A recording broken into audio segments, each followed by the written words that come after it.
Tout le monde. Bonjour tout le monde. Good morning. Bonne année à tous. Happy New Year. J'ai hâte d'être ici ensemble ce matin pour louer le Seigneur, pour se jaser, pour catch up un peu et pour encourager les uns les autres. I'm excited this morning just to be here together to worship Jesus, to encourage each other, to catch up a bit this new year.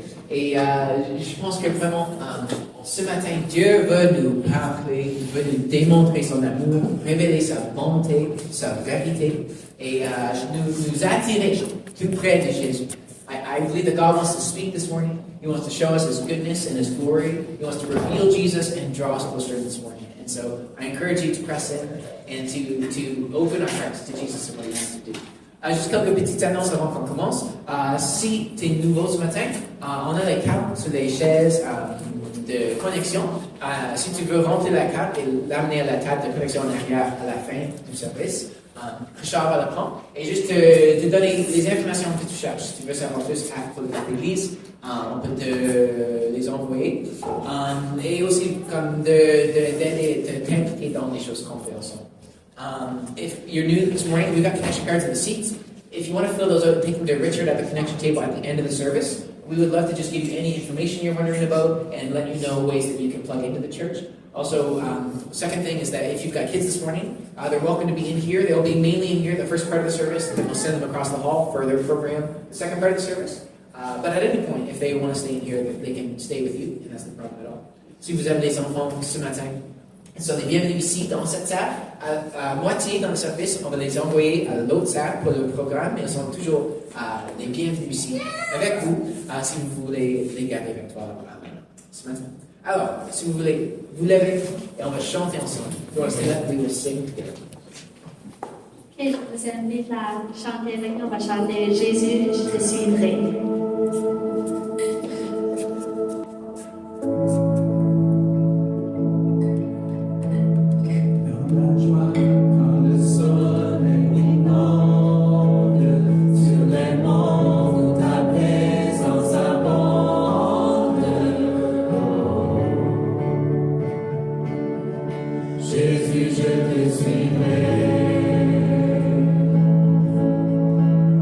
Dans la peine, dans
can have a seat for a minute. Alors, juste quelques annonces.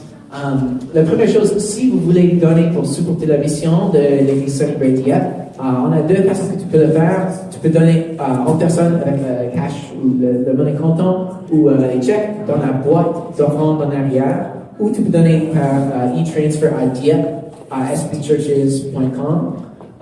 Vraiment, je veux juste encore parler à propos de la raison qu'on donne. Oh, sorry, English too. If you want to give in person with cash or check, there's an offering box in the back. If you want to give by e-transfer, you can give to that email address, dieppe@spchurches.com. But really, I want to talk about why give. Like, this is a crazy thing in our world today. In this world where everyone's so strapped for money, and there's all these other things that we can do with our money. Why do we as Christians give money to the church? Dans une temps dans l'histoire où tout le monde a comme juste assez. Pourquoi est-ce que nous, en tant que chrétiens, donnons de l'argent à l'Église? Une des raisons, il y a plusieurs raisons, mais une des raisons, c'est qu'on démontre la foi que Dieu va pouvoir tout ce dont on a besoin. One of the reasons why, there's all kinds of reasons, but one of the reasons why is that it's a demonstration of our faith that God will provide everything we need. Il a déjà pour vous tout qu'on a, et il va veiller sur vous. Il va pouvoir assez. He's already provided everything that we have, and He will provide what we need. Alors, on donne pour démontrer la foi à Dieu, pour dire, je me confie à toi. Je sais que j'ai assez, que tu vas pouvoir, et je veux juste te démontrer que j'ai la confiance que tu vas continuer. Je n'ai pas une attitude de manque, mais une attitude d'abondance, que Dieu me bénisse. Tenfold. So we don't have an attitude of scarcity, that there's not going to be enough, but we have an attitude of abundance, that God has richly blessed us, and He will continue, and He's faithful. Alors, ça c'est une des raisons qu'on donne en tant que chrétien. Si tu n'es pas chrétien ce matin, si tu n'es pas partie de notre église, j'ai aucune attente que tu donnes, que tu supportes ce qu'on fait, mais vraiment pour nous en tant que chrétiens, en tant que membre d'église, on donne ensemble pour plusieurs raisons. So, if you're not a Christian this morning, if you're not part of our church, I have no expectation that you would give. That's totally all right. But for us who are part of the church, we give for these reasons. La grande annonce vraiment ce matin, c'est que la semaine prochaine, on n'est pas ici en tant qu'église, on se rassemble à l'université Crandall. Alors c'est tout ensemble avec notre campus de Dieppe, de notre église, et aussi le campus de Moncton. Alors il y a notre assemblée, notre congrégation en Moncton de l'église Sunny Brae.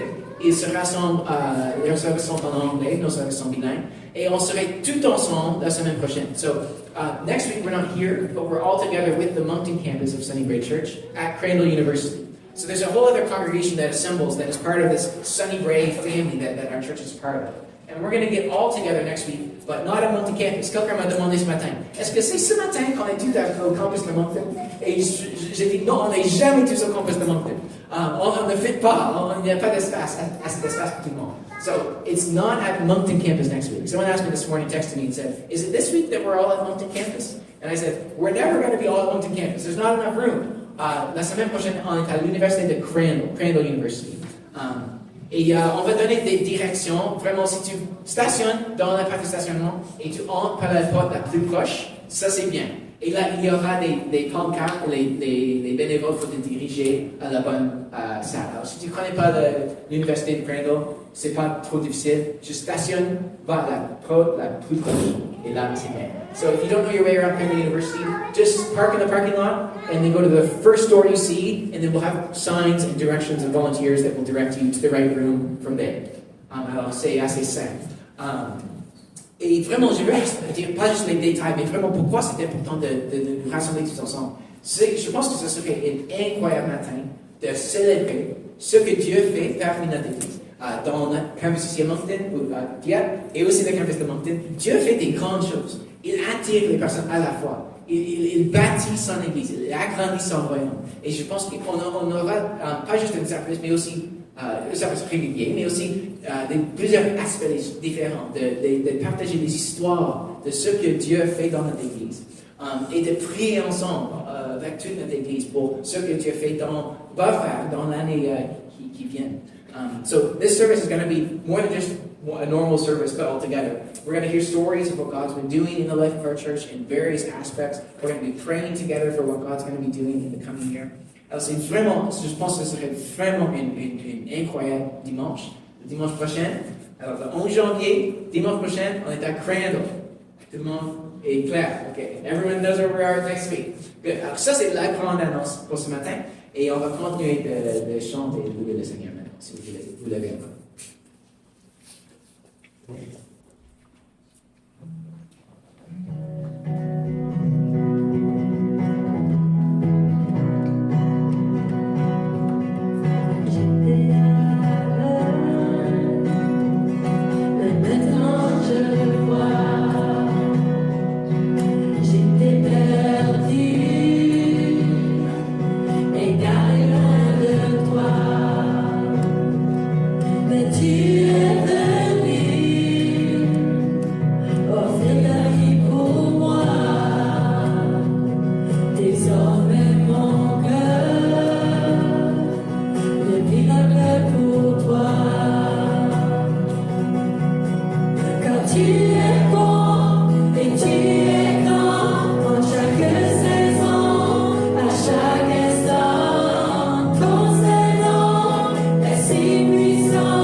You're strong and you're good.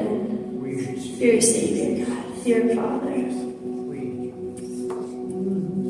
J'ai prié que ce matin, ce serait tes mots que nous entendons. God, I pray that they be your words that we hear this morning, that rest in our hearts, qui sont dans nos cœurs. Merci Dieu. Tu es la main du début jusqu'à ce moment. ne change pas. God, you don't change from the beginning to today, forever, God. You don't change. You're the same God. Ta bonté, ton amour, ça ne change pas. Amen. Amen. Vous pouvez vous asseoir. Puis les enfants qui veulent, ils peuvent aller dans salle pour leur programme aussi. The kids can go to the other program if they'd like at this time.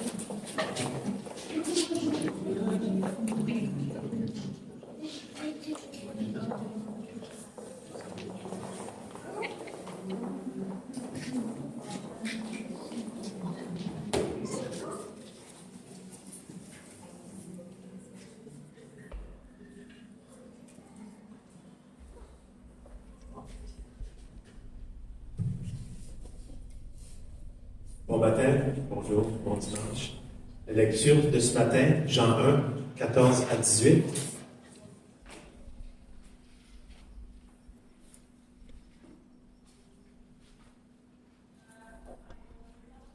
Celui qui est la parole est devenu homme et il a vécu parmi nous. Nous avons contemplé sa gloire, la gloire du Fils unique envoyé par son Père, plénitude de grâce et de vérité. Jean, son témoin, a proclamé publiquement: voici celui dont je vous ai parlé lorsque j'ai dit, celui qui vient après moi m'a précédé, car il existait déjà avant moi. Nous avons tous été comblés de ses richesses. Il a déversé sur nous une grâce après l'autre. En effet, si la loi nous a été donnée par Moïse, la grâce et la vérité sont venues par Jésus-Christ. Personne n'a jamais vu Dieu. Dieu, le Fils unique qui vit dans l'intimité du Père, nous l'a révélé. Good morning. John chapter 1, 14 to 18. The Word became flesh and made his dwelling among us. We have seen his glory, the glory of the one and only, who came from the Father, full of grace and truth. John testifies concerning him. He cries out, saying, this is he of whom I said, he who comes after me has surpassed me, because he was before me. From the fullness of his grace we have all received one blessing after another. For the law was given through Moses, grace and truth came through Jesus Christ. No one has ever seen God, but God, the one and only, who is at the Father's side, has made him known.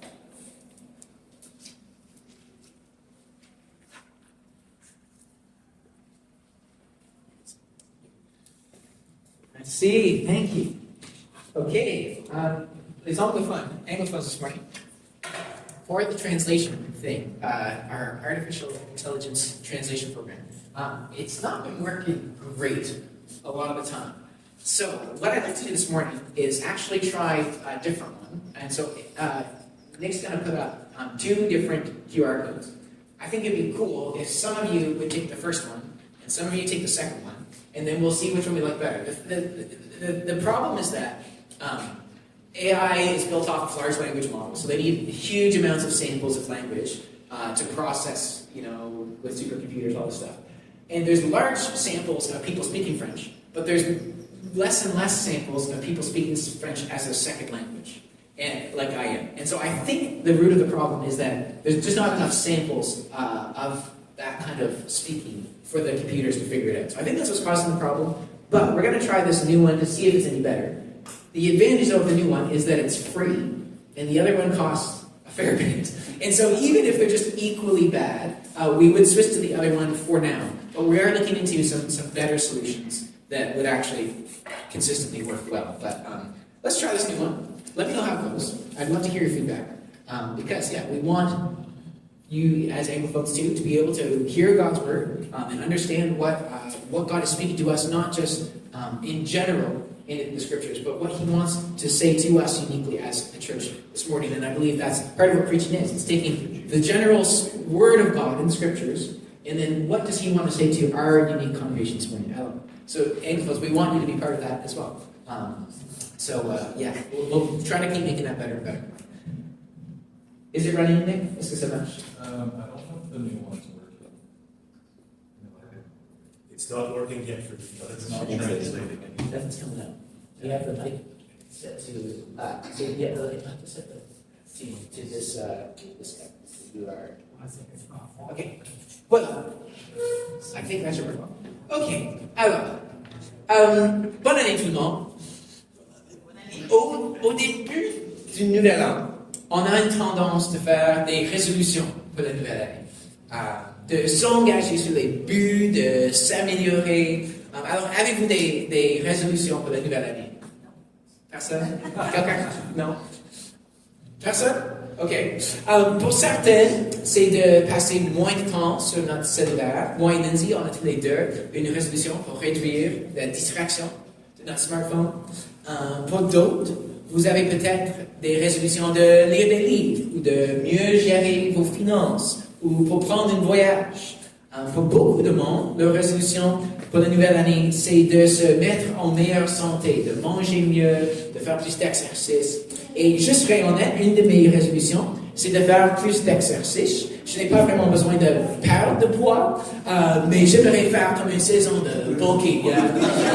C'est pas probable, c'est peu probable. Mais je veux maintenir mon corps. C'est vraiment la raison. Parce que parfois, je fais mal au dos juste en portant mes filles et ils pèsent seulement comme 40, 50 fois. Alors, j'ai besoin de maintenir mon corps. Si je ne fortifie pas mon corps, je ne serai pas libre de vivre pleinement ma vie avec mes filles lorsqu'elles grandissent. Et voilà une réalité, une vérité. Il y a certaines règles qu'il faut suivre si on veut être libre. Notre société valorise énormément l'idée d'être libre. Mais on n'aime pas les règles. On conçoit souvent la liberté comme d'avoir aucune règle, aucune contrainte sur nos décisions. Si on peut faire ce qu'on veut, on est libre. Alors beaucoup de monde dans notre culture méprisent le christianisme parce qu'à eux, ça semble comme une liste de règles qui limitent leur liberté. Dieu donne les commandements et ça limite leur liberté de faire n'importe quoi qu'il veut. C'est comment beaucoup de monde conçoit Dieu et Jésus. Mais la réalité, c'est que parfois, il y a des vérités. Les lois de nature, les lois de l'univers, qui sont des contraintes, qui limitent notre liberté dans une manière ou de l'autre. Par exemple, on est libre de manger ce qu'on veut, de faire l'exercice ou non, comme on veut. On est libre de décider nos actions. Mais on n'est pas exempté des conséquences de nos actions. Alors, imagine un homme de 50 ans qui visite son médecin. Et le docteur lui dit qu'il a un haut niveau de cholestérol et un grand risque de maladie du cœur. Le médecin lui donne une liste de règles, de commandements. Faire de l'exercice cardio au moins 5 fois par semaine. Mange moins de gras, mange moins de carbohydrates, mange moins de chips. Oh, c'est dur. Si tu suis mes commandements, ça va te mener à la vie, à l'épanouissement. Si tu méprises mes commandements, ça va te mener à la destruction. Tu ne serais pas libre de vivre pleinement ta vie avec tes petits-enfants et d'apprécier ta retraite à 20 ans. Comment est-ce que l'homme va répondre, penses-tu? Tu limites ma liberté. De manger moins de chips, ça gâche ma joie. Tes contraintes sont oppressives. Tu ne peux pas me dire quoi faire. Mais c'est ça l'attitude de beaucoup de monde envers Dieu. Ils voient les commandements de Dieu comme des contraintes sur la liberté, comme des règles qui gâchent leur joie. Mais maintenant, imagine que l'homme, il a des petits-enfants. Il se rend compte qu'il peut être libre soit de manger ce qu'il veut, ou il peut être libre de vivre pleinement sa vie avec ses petits-enfants. D'une façon ou de l'autre, il y aura des contraintes sur sa liberté, soit la contrainte de manger mieux, ou la contrainte de la mauvaise santé, qui empêchera son habilité d'être présent avec ses petits-enfants. La liberté absolue que notre culture valorise, c'est une illusion en fin de compte. Il y a certaines vérités, certaines règles, les lois de l'univers qui font que même si on est libre de choisir quoi faire, on n'est pas libre des conséquences de nos choix. Et c'est comme cela qu'on peut comprendre la loi de Dieu, le chemin de la vie que Jésus a annoncé, la vérité que Jésus a démontrée et qu'il a enseignée et qu'il nous a supplié de suivre. Ce matin, je veux discuter de comment Jésus est la plénitude de grâce et de vérité. Aujourd'hui, c'est notre dernier sermon dans notre série de Noël, Noël selon Jean, où on a examiné ce que Jean a dit à propos de Jésus dans son introduction de son évangile. Et à notre service de Noël, j'ai prêché sur ce verset, Jean 1, 14. Celui qui est la parole est devenu homme et il a vécu parmi nous. Nous avons contemplé sa gloire, la gloire du Fils unique, envoyé par son Père, plénitude de grâce et de vérité. Ce matin, je veux discuter de comment Jésus est la plénitude de grâce et de vérité. À notre service de Noël, j'ai parlé à propos de comment l'incarnation de Jésus démontre l'amour de Dieu, qu'il s'est rapproché de nous pour restaurer notre relation. Il a pris le premier pas dans la réconciliation. Ce message-là a mis l'accent sur la grâce de Dieu. La grâce, c'est la faveur qu'on ne mérite pas. La grâce, c'est le pardon de Dieu pour nos péchés, le fait qu'on ne reçoit pas la punition qu'on mérite. Et la grâce de Dieu, c'est aussi qu'on reçoit toutes sortes de bénédictions de Dieu, toutes sortes de bonnes choses qu'on ne mérite pas. C'est ça la grâce de Dieu, le merveilleux échange. Jésus a pris la punition qu'on mérite et on reçoit l'approbation qu'il mérite. Mais ce matin, dans ce message-ci, je veux attirer notre attention au fait que Jésus n'exprime pas juste la grâce de Dieu, mais aussi la vérité de Dieu, la plénitude de grâce et de vérité. Parce que si Jésus était uniquement la grâce, ça causerait des problèmes. Si la nature de Dieu était uniquement de montrer toujours la grâce aux humains, sans aussi la vérité de Dieu, ça causerait des problèmes. Qu'est-ce que je veux dire par la vérité? Qu'est-ce que ça veut dire que Jésus incarne la plénitude de la vérité? C'est-à-dire que Jésus nous montre la vraie vie. Il nous a enseigné le chemin qui mène à la vie. Ses commandements montrent la vérité à propos de nos mauvais actes, nos péchés, et comment elles causent de la destruction dans nos vies. Jésus est la lumière qui éclaire nos mauvais actes. Jésus est la plénitude de la vérité aussi que la grâce. Il dit, je te pardonne pour tes péchés, mais aussi, ne continue pas dans ces mauvaises voies qui mènent à la destruction. Arrête-toi de faire ces choses-là, la grâce et la vérité. Les deux sont essentiels. Si Dieu était uniquement la grâce, ça causerait des problèmes. Par exemple, si on fait des choses encore et encore qui causent de la destruction dans nos vies, qui font mal aux autres, qui détruisent nos relations et détruisent notre âme, et si Dieu disait juste, oh, c'est pas grave, ce serait comme si Dieu enable notre addiction, comme s'il était une complice à notre addiction à la péché. Si Dieu était uniquement la grâce sans vérité, ça nous laisserait dans nos cycles de dysfonction et de destruction. Ça ne nous donnerait pas une voie pour échapper de notre addiction. Comme le médecin et l'homme de 50 ans, si le médecin n'était pas, s'il n'était pas indifférent aux santé de son patient, s'il se sentait concerné, il ne dirait pas juste « Oh, tu manges trop de chips et trop d'hamburgers encore, c'est pas grave, tout se fait faire. » À un moment donné, le patient a besoin d'une confrontation avec la vérité. Hey, ce que tu fais détruit ta vie. Et ça laisse ta famille aussi. Et tu as besoin de changer tes comportements. Alors, uniquement la grâce cause des problèmes. Mais de notre côté, si Dieu était uniquement la vérité, sans la grâce, ça causerait des problèmes aussi. Mais attention ici, attention. Quand je préparais ce message, j'avais de la difficulté à exprimer exactement, clairement ce que je veux dire. C'est parce que si Dieu agissait envers nous avec uniquement la vérité, ça causerait des problèmes, oui. Mais ça ne causerait pas des problèmes avec le caractère de Dieu.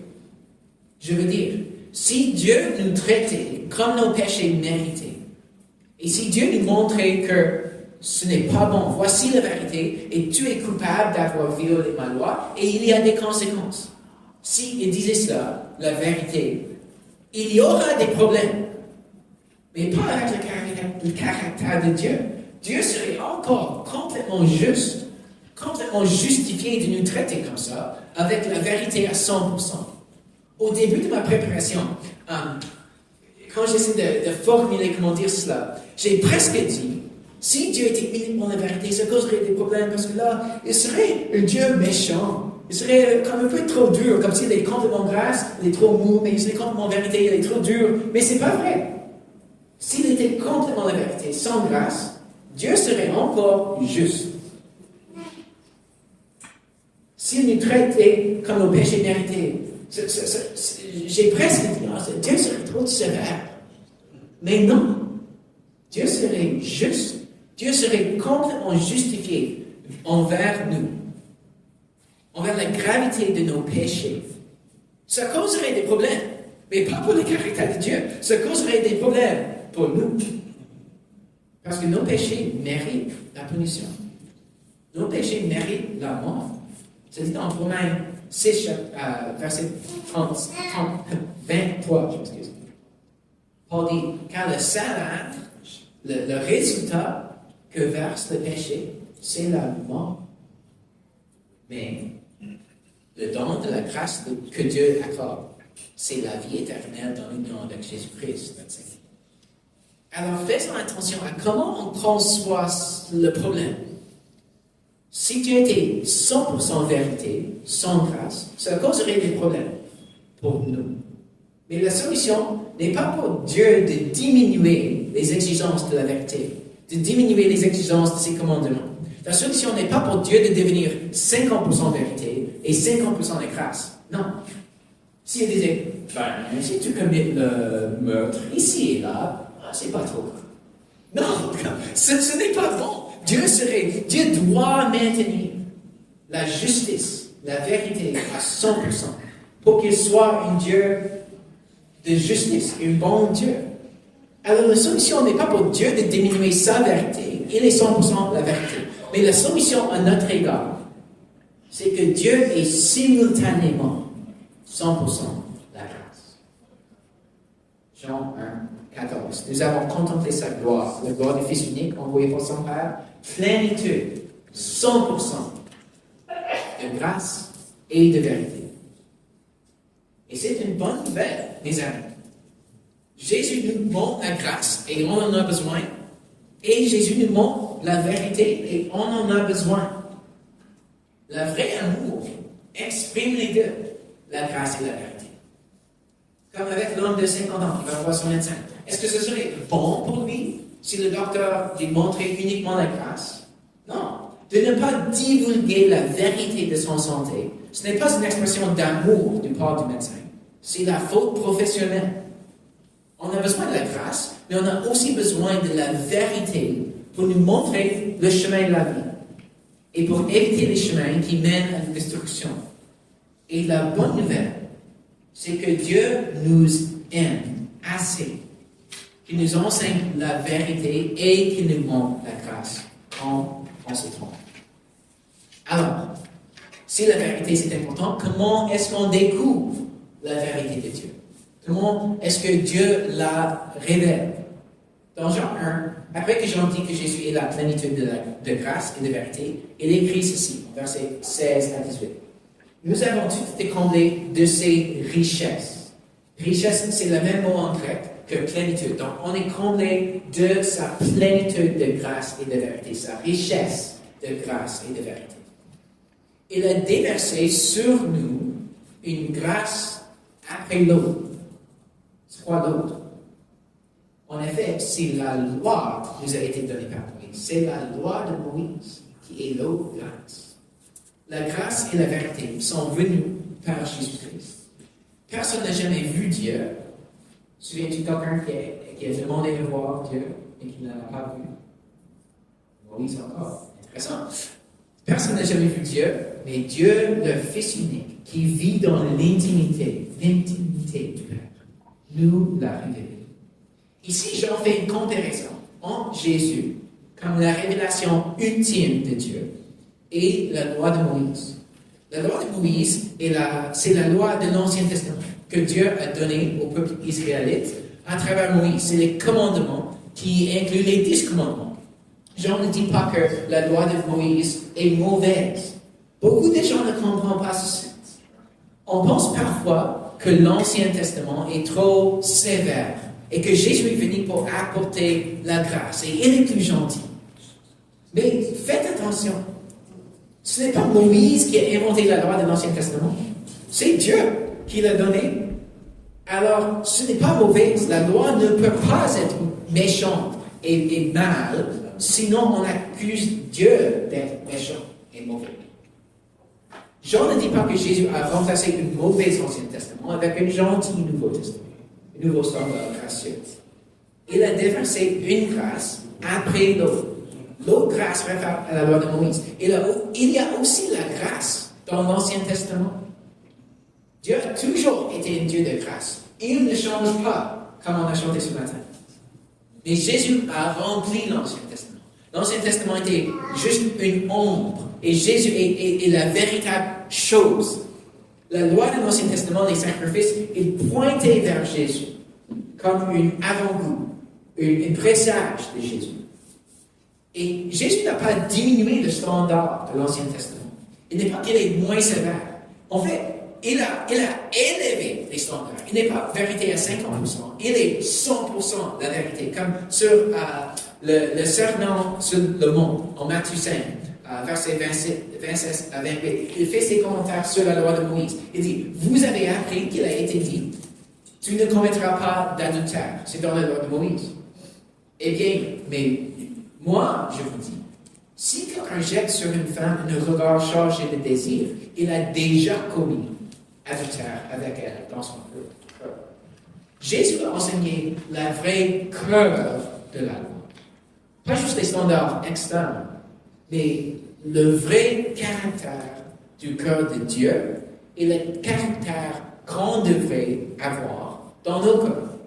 La loi de l'Ancien Testament est bonne, mais Jésus est la plénitude de la vérité. Alors, pour retenir à ma question d'avant, comment est-ce qu'on découvre la vérité de Dieu? Si c'est important, si tu es chrétien, si tu t'es soumis à Jésus comme Seigneur, tu veux suivre Jésus, tu veux lui donner ta vie et lui dire, je veux que tu prennes le contrôle de ma vie. Dans ce cas, on veut savoir sa vérité. On veut suivre ses commandements parce qu'on croit qu'ils vont nous mener à la vie. Si on met la confiance en Jésus, on veut savoir ce qu'il commande. Donc, comment est-ce qu'on découvre la vérité de Dieu? Je pense que Jean démontre bien la réponse par son comparaison entre Jésus et Moïse, la loi de Moïse. La loi de Dieu dans l'Ancien Testament n'est pas mauvaise, elle n'est pas méchante. Il y a beaucoup de commandements qui sont encore super importants pour comprendre le chemin de la vie. Comme les 10 commandements. Si vous avez entendu des 10 commandements, mais tu ne les connais pas, ils sont en Exode chapitre 20. Je vais sauter quelques versets qui expliquent les commandements, mais je vais juste lire les commandements. Tu n'aurais pas d'autre Dieu que moi. Tu ne ferais pas d'idole ni de représentation quelconque de ce qui se trouve en haut dans le ciel, ici-bas sur la terre, ou dans les eaux plus bas que la terre. Tu n'utiliseras pas le nom de l'Éternel ton Dieu pour tromper, car l'Éternel ne laisse pas impuni celui qui utilise son nom pour tromper. Pense à observer le jour du sabbat et fais-en un jour consacré à l'Éternel. Honore ton père et ta mère afin de jouir de longue vie dans les pays que l'Éternel ton Dieu te donne. Tu ne commettras pas de meurtre, tu ne commettras pas d'adultère, tu ne commettras pas de vol, tu ne porteras pas de faux témoignages contre ton prochain. Tu ne convoiteras pas la maison de ton prochain, tu ne convoiteras pas la femme de ton prochain, ni son serviteur, ni sa servante, ni son bœuf, ni son âne, ni rien qui appartienne à ton prochain. Ces commandements sont encore très importants pour bien vivre ensemble en tant qu'humains, pour être une communauté qui fleurisse, qui épanouisse. Ils sont encore très importants et sages, ils sont bonnes. Alors, il y a des commandements de Dieu dans la loi qui nous montrent la vérité. Et aussi la sagesse de Dieu dans les proverbes de l'Ancien Testament. Les exemples dans les histoires de l'Ancien Testament, ils sont souvent des exemples de qu'est-ce qu'on ne devrait pas faire. Sache que les histoires de l'Ancien Testament ne sont pas toutes des histoires d'héros moraux. En fait, c'est l'opposé pour la plupart du temps. Mais encore, on découvre la sagesse, le chemin de la vie, la vérité de Dieu quand on étudie l'Ancien Testament. Alors, on devrait l'étudier. Donc, on peut découvrir la vérité de Dieu dans l'Ancien Testament. Mais comme j'en dis, personne n'a jamais vu Dieu. Dieu, le Fils unique, qui vit dans l'intimité du Père, nous l'a révélé. Cette référence au fait que personne n'a jamais vu Dieu, comme j'ai dit, ça fait référence à Moïse. Je ne peux pas expliquer cette histoire ce matin, mais ça se trouve dans Exode chapitre 33, si tu veux le lire.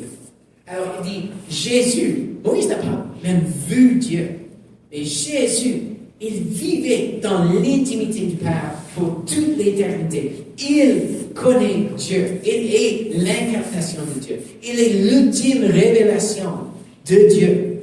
Même incroyablement plus que Moïse et l'Ancien Testament. Et Jésus ne va dire, plus tard dans l'Évangile de Jean, en chapitre 14, il dit ceci. Je suis moi le chemin, répondit Jésus. Je suis la vérité et la vie. Personne ne va au Père sans passer par moi. Si vous me connaissez, vous connaîtrez aussi mon Père. Et maintenant, déjà, vous le connaissez. Vous l'avez même vu. Philippe intervient, Seigneur, montre-nous le Père, et cela nous suffit. Et quoi, lui répondit Jésus. Après tout le temps, j'ai passé avec vous. Tu ne me connais pas encore. Celui qui m'a vu a vu le Père. Comment peux-tu dire, montre-nous le Père? Jésus est l'ultime révélation de Dieu, de la vérité de Dieu. Alors, oui, on étudie l'Ancien Testament, la loi de Moïse, parce que ça pointe vers Jésus. Mais Jésus est le lentille à travers lequel on évalue tout. Toute question de vérité, de moralité. Qu'est-ce que Jésus a enseigné? Qu'est-ce qu'il a démontré? Toute question de qu'est-ce que Dieu voudrait qu'on fasse? Qu'est-ce que Jésus a enseigné? Qu'est-ce que Jésus a démontré? Les questions sur le caractère de Dieu, sur l'essence de Dieu, sur le cœur de Dieu. Qu'est-ce que Jésus a enseigné? Qu'est-ce que Jésus a démontré? C'est toujours Jésus. Jésus est le standard ultime. Jésus est la révélation ultime.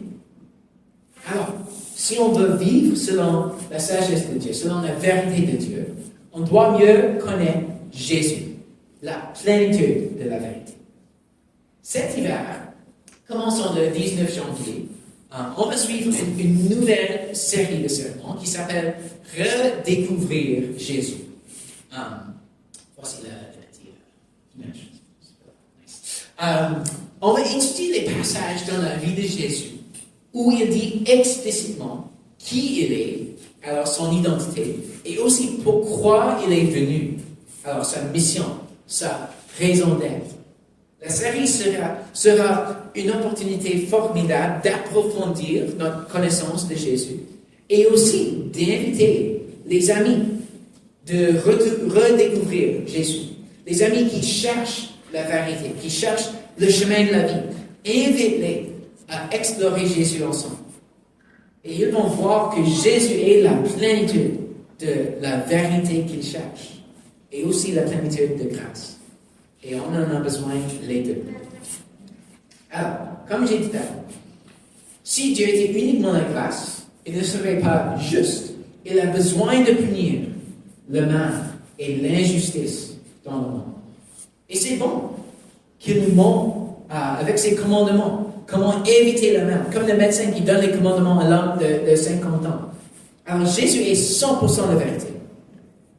Mais s'il était uniquement la vérité, on n'aurait aucun espoir. Parce que la vérité, c'est que notre péché mérite la punition et la mort. Alors, comment est-ce que Jésus peut être 100% la vérité et 100% la grâce? S'il a besoin de punir le péché et nous sommes tous pécheurs, comment est-ce qu'il peut nous pardonner et rester un Dieu juste? Parfois, ça semble comme la grâce et la vérité sont incompatibles. Mais à la croix, Jésus a incarné simultanément la plénitude de grâce et de vérité. À la croix, la grâce et la justice de Dieu se sont unis. Le Dieu de justice a puni le péché en Jésus. Jésus s'est uni en nous en prenant une nature humaine, une forme humaine. Une des raisons pour lesquelles l'incarnation et le Noël étaient nécessaires. Jésus s'est uni à nous pour prendre toute la punition que nos péchés méritaient. La justice de Dieu était comblée pour qu'on puisse recevoir la grâce de Dieu. Jésus s'est uni à nos péchés pour qu'on puisse s'unir à sa bonté et sa justice, le merveilleux échange. Jésus, sur la croix, la plénitude de grâce et de vérité. Alors ce matin, j'ai 3 applications de ce message. Bref, en premier, cherchons la vérité de Dieu. Poursuis-le comme un trésor à trouver. Étudie les Écritures de l'Ancien Testament et du Nouveau Testament pour découvrir la vérité de Dieu, le chemin de la vie et avant tout, pour découvrir Jésus. Deuxième application, repose-toi sur la grâce de Dieu. On cherche la vérité de Dieu, on essaie de la suivre, mais on se trompe tous. Ça ne diminue pas la sévérité de notre péché, mais sache que Jésus est venu, plénitude de grâce, pour payer notre dette, pour échanger notre punition pour sa justice. Alors, repose-toi sur la grâce de Dieu. Et troisième, finalement, d'abord et avant tout, si tu es nouveau à l'Église, ou même peut-être tu as assisté à l'Église pendant toute ta vie, et tu n'as jamais vraiment compris la sévérité de ton péché, la nécessité de la mort de Jésus à ta place, tu n'as jamais compris le merveilleux échange que Jésus a pris tes péchés. Tu ne dois pas repayer par des prières, ou par des bonnes œuvres, ou par des dons. Si ce matin, Dieu te révèle la gloire de Jésus, la plénitude de grâce et de vérité, et ce matin, ça clique, ça te frappe, et tu te rends compte, j'ai besoin de pardon. Je suis un pécheur. Et j'ai besoin de la grâce de Jésus. J'ai besoin de son sacrifice sur la croix. Et si tu veux ce matin lui demander le pardon, si tu veux te soumettre à poursuivre sa vérité, son chemin pour la reste de ta vie, l'application la plus importante ce matin, c'est que tu prennes de l'action, que tu agisses, que tu lui demandes le pardon, que tu te soumettes à lui comme Seigneur. Alors, prions ensemble. Jésus, je veux reconnaître que je suis un pécheur. La vérité, ton vérité que tu révèles, c'est que je suis un pécheur qui mérite la mort et la punition. Et je reconnais cette vérité. Et je m'excuse pour mon péché, mon désobéissance. Et je demande le pardon. Je te remercie qu'à la fois que tu es un Dieu de justice, tu es un Dieu de grâce. Et que tu nous aimes tant que Jésus est mort à ma place. Jésus a pris ma punition. Jésus a pris mes péchés. Alors Jésus, je prie, pardonne-moi. Unis-moi à ta justice, à ta bonté et prends mes péchés. Et Jésus, je prie pour nous tous ce matin que nous puissions reposer sur ta grâce et chercher ta vérité. Dans le nom de Jésus, je prie. Amen. Amen. Alors maintenant, on va célébrer la Sainte Seine, la symbole qui nous rappelle que la croix ou la justice de Dieu et la grâce de Dieu se sont unis. Le péché a nécessité la punition, la mort, c'est la vérité. Mais par la grâce de Dieu, il nous a tant aimés qu'il est mort lui-même à notre place. Jésus s'est uni à nous, il est devenu humain pour porter nos péchés, les péchés de toute l'humanité, pour échanger sa justice pour nos péchés, pour échanger sa mort pour notre vie. Le pain et le vin nous rappellent du corps brisé et du sang versé de Christ sur la croix, la plénitude de grâce et de vérité. Alors si ce matin, tu cherches la vérité de Dieu, si tu poursuis Jésus comme ton Seigneur, tu t'es soumis à lui et tu lui as donné le contrôle. Et ce matin, si tu reposes sur la grâce de Jésus, si tu reconnais que tu es un pécheur comme moi, qu'on ne peut pas nous sauver nous-mêmes, qu'on a besoin de pardon, et que c'est seulement à travers le sacrifice de Christ, là, viens. Reçois le symbole d'accepter la vérité et la grâce de Dieu. Pendant que l'équipe chante, viens ici en avant, reçois le pain et le vin. Le pain sans gluten sera ici au milieu, et tout le vin est désalcoolisé.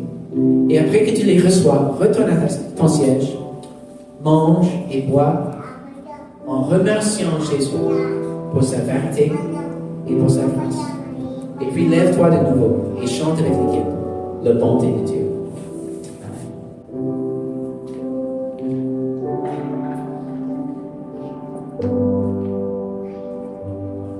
Seigneur, je t'aime. Ta bonté ne faille jamais. Chaque jour, tu me tiens dans tes mains. Dès le moment où je m'éveille et jusqu'à mon coucher, je chanterai combien mon Dieu est bon.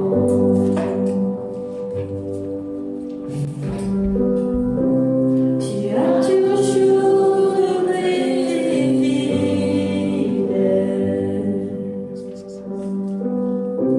Tu as toujours été là pour moi, avec le souffle qui m'est donné. Je chanterai combien mon Dieu est bon. I love your voice. You have led me through fire in darkest night.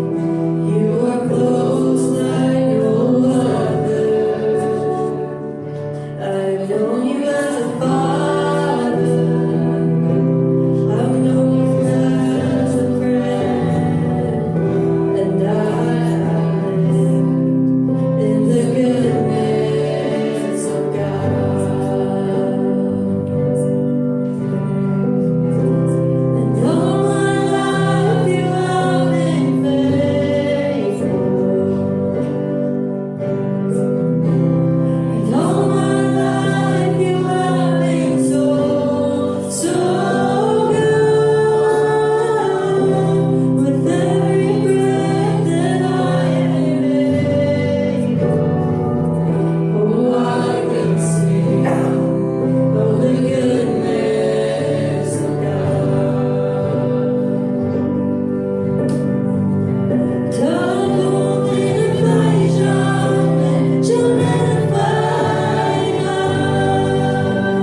amour.